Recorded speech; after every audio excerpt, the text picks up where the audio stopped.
রমজানে নারীরা উচ্চ আওয়াজে কোরআন তেলাওয়াত করতে পারবেন কিনা?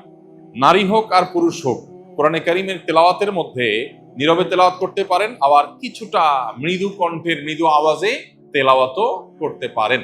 বিশেষ করে বাসা বাড়িতে একটু মৃদু কণ্ঠের আওয়াজে তেলাওয়াত করাই ভালো। শয়তানকে বিতাড়িত করবার প্রয়োজনে বিশেষ করে একটু উচ্চ স্বরে একটু সরবে কোরআন তেলাওয়াত করা গুরুত্বপূর্ণ। মেয়েদের কোরআন তেলাওয়াতের ক্ষেত্রে লক্ষ্য করতে হবে যে পরপুরুষের কানে যেন তেলাওয়াতের আওয়াজ না যায়, রাস্তায় বাসার বাইরে যেন না যায়, সেটা খেয়াল রাখতে হবে। বাসার ভিতরে যদি থাকে, পরপুরুষ বা গায়রে মাহরামের কানে যদি আওয়াজ যাওয়ার আশঙ্কা না থাকে, তাহলে কোনো অসুবিধা নেই। বাসায় বসে সেরকম তেলাওয়াত মা বোনরা করতে পারবেন এবং সবসময় তাদের একেবারে নীরবেই করতে হবে এমন কোনো বাধ্যবাধকতা নাই, বরং যেটা সরবে করতে পারেন। বিশেষ করে পরিবারের অন্যান্য সদস্যদেরকে কোরআন তেলাওয়াতে উদ্বুদ্ধ করার জন্য যদি একটু আওয়াজ দিয়ে পড়েন, তাতে কোনো অসুবিধা নাই, বরং অনেক ক্ষেত্রে এটা ভালো সন্তানদেরকে অভ্যস্ত করার জন্য। এবং বিশেষ করে আজকাল তো একটু সরবে আওয়াজ কোরআন তেলাওয়াত এটা বাসাবাড়ি থেকে আমাদের বিভিন্ন জায়গা থেকে উঠে গেছে, এটা করা দরকার। হ্যাঁ, মসজিদে যখন আপনি তেলাওয়াত করবেন বা এমন জায়গায় তেলাওয়াত করবেন যেখানে আরো অনেক মানুষ আছে, সেখানে জোরে তেলাওয়াত করলে অন্যদের ডিস্টার্ব হবে, সেখানে অন্যের ডিস্টার্ব যেন না হয় সেভাবে আপনাকে তেলাওয়াত করতে হবে। নবী করিম সাল্লাল্লাহু আলাইহি ওয়াসাল্লাম মসজিদে নববীতে এক ব্যক্তিকে উচ্চস্বরে কোরআন তেলাওয়াত করতে শুনে বলেছেন যে তুমি যাকে শোনাতে চাচ্ছ তিনি বধির নন, অর্থাৎ তোমার আওয়াজ যেন অন্য কারোর কষ্টের কারণ, ডিস্টার্বের কারণ না হয়। এটা আমাদের খেয়াল রাখতে হবে ইনশাআল্লাহ তাআলা। শবে কদরের নামাজ কত রাকাত, নিয়ত কিভাবে করব, কি কি স্পেশাল আমল আছে? লাইলাতুল কদর বা শবে কদর যেটাকে আমরা বলি, এই লাইলাতুল কদরে দাঁড়িয়ে বেশি বেশি নফল নামাজ পড়বো আমরা। দীর্ঘ রুকু, দীর্ঘ সিজদা, দীর্ঘ কেরাতে, দৃঢ় স্থিরতার সাথে, সৌন্দর্যের সাথে কোরআন তেলাওয়াত বেশি বেশি করা, দোয়া করা, জিকির আজকার করা, আল্লাহ স্মরণ করা, এগুলোর মধ্য দিয়ে আমরা রাতকে কাটাবো। লাইলাতুল কদরে বিশেষ আমল বলতে একটা দোয়াই শুধু হাদিস দ্বারা আমরা জানতে পারি, সেটা হলো নবী করিম সাল্লাল্লাহু আলাইহি সাল্লাম আয়েশা রাদিয়াল্লাহু তাআলাকে শিখিয়েছেন যে লাইলাতুল কদর পেলে তিনি যেন এই দোয়া পড়েন, আল্লাহুম্মা ইন্নাকা আফুউন তুহিব্বুল আফওয়া ফা'ফু আন্নী। আল্লাহ আপনি ক্ষমাশীল, ক্ষমাশীলতাকে আপনি পছন্দ করেন, অতএব আমাকে ক্ষমা করুন। এই দোয়া আমরা বেশি বেশি পড়বো। এর বাইরে লাইলাতুল কদরের বা শবে কদরের আলাদা কোনো নামাজের ফরম্যাট নাই যে এত সংখ্যক রাকাত পড়তে হবে এবং প্রথম রাকাতে অমুক সূরার সাথে অমুক সূরা এতবার, দ্বিতীয় রাকাতে তমুক সূরা এতবার, এরকম কোনো বাধ্যবাধকতা নেই। যে কোনো সূরা দিয়ে অন্য যে কোনো সাধারণ নামাজের মতো করে আমরা লাইলাতুল কদরের নামাজ পড়তে পারি।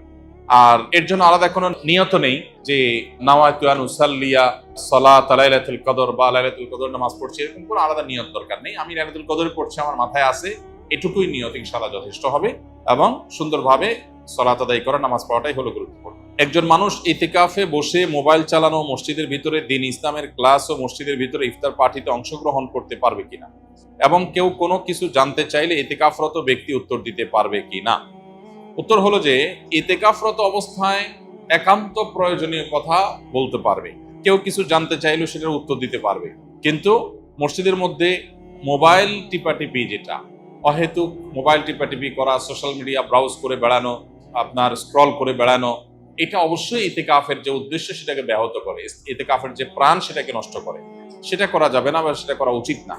যদি কেউ সেটা করেন তাহলে ইতিকাফ ভাঙবে না, কিন্তু ইতিকাফের কোয়ালিটি নষ্ট হয়ে যাবে এবং এটার সওয়াব কমে যাবে। এজন্য অহেতুক মোবাইল টিপি বা অহেতুক গল্প গুজব আড্ডা এগুলো দেওয়া যাবে না, তবে প্রয়োজনীয় কথা বলা যাবে এবং মসজিদের মধ্যে দ্বীনি ইলমের ক্লাস অবশ্যই করা যাবে।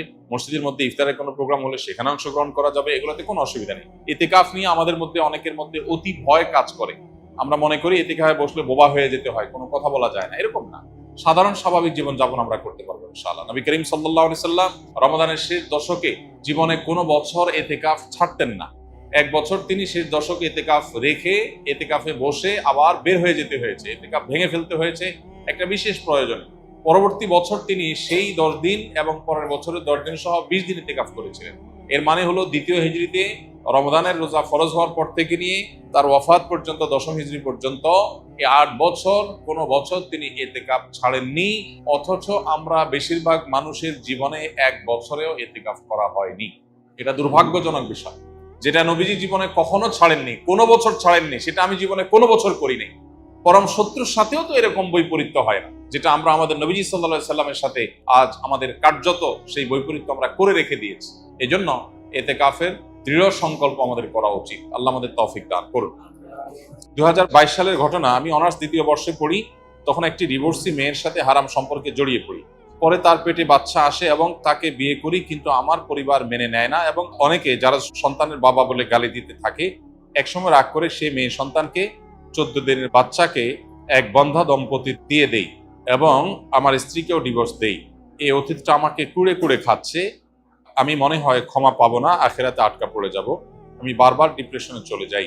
যে ভাই এই প্রশ্ন করেছেন তাকে বলতে চাই যে হারাম সম্পর্কে জড়াবার ফলে যে বাচ্চা এসেছে, সন্দেহাতীতভাবে সেটা আপনাদের উভয়ের জঘন্যতম কবিরা গুনাহগুলোর মধ্য থেকে একটা। কিন্তু প্রথমত বাচ্চার কোনো দোষ নাই। এই বাচ্চা চাইলে আল্লাহর নেককার বান্দা হয়ে জান্নাতি মানুষ হতে পারে, আবার বৈধভাবে জন্ম হওয়া অনেক বাচ্চা জাহান্নামী হতে পারে। এই জন্য বাচ্চাকে কেন্দ্র করে আপনাকে এলাকাবাসী কথা বলেছে, সেটার জন্য আপনি যে কাজ করেছেন সেটা গর্হিত কাজ, আপনি নিজে বুঝতে পেরেছেন। এখন যেটা করণীয় আপনার, প্রথম কথা হলো এই বাচ্চা সারা জীবনই আপনার বাচ্চা হিসাবে গণ্য হবে এবং আপনার বাচ্চা হিসাবে আপনি তার প্রতি কর্তব্য আপনার রয়েছে। অতএব সেই বাচ্চাকে আপনি অন্যত্র দিয়ে দেওয়া এটা জুলুম। আপনি এটা রিকভার করার সুযোগ থাকলে রিকভার করবেন, তার টেক কেয়ার করা, তার প্রতি দায়িত্ব পালন করা করবেন।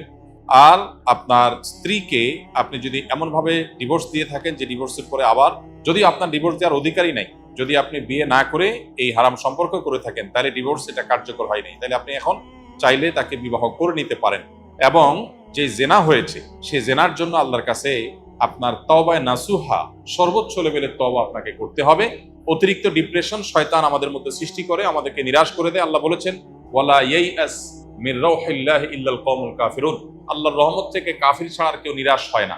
অতএব অতিরিক্ত নৈরাশ্য, আশাহত হয়ে যাওয়া, আল্লাহর রহমতের আশা একেবারে ছেড়ে দেওয়া, এটা কিন্তু কুফরি।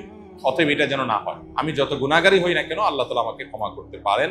ক্ষমা করার ক্ষমতা আল্লাহর আছে এবং আল্লাহ ওয়াদা করেছেন আমি যদি অনুতপ্ত হই আর জীবনে কখনো জেনার ধারে কাছেও যাব না, আল্লাহ ইনশাআল্লাহ পূর্বের গুনাহ মাফ করবেন। আল্লাহর ওয়াদা রয়েছে। অতএব পরিপূর্ণ কায়মন বাক্যে তওবা করলে মাফ হবে। আপনি যদি মনে করেন যে না আমার গুনাহ কোনোভাবেই মাফ হবে না, তাহলে সেক্ষেত্রে আপনি আল্লাহর প্রতি কুধারণা করলেন, এটা বরং অনুচিত কাজ হবে। অতএব অতিরিক্ত ডিপ্রেশনে না গিয়ে আল্লাহর কাছে মাফ চাইতে হবে। আল্লাহ তাআলা আমাদেরকে আমলের তৌফিক দান করুন।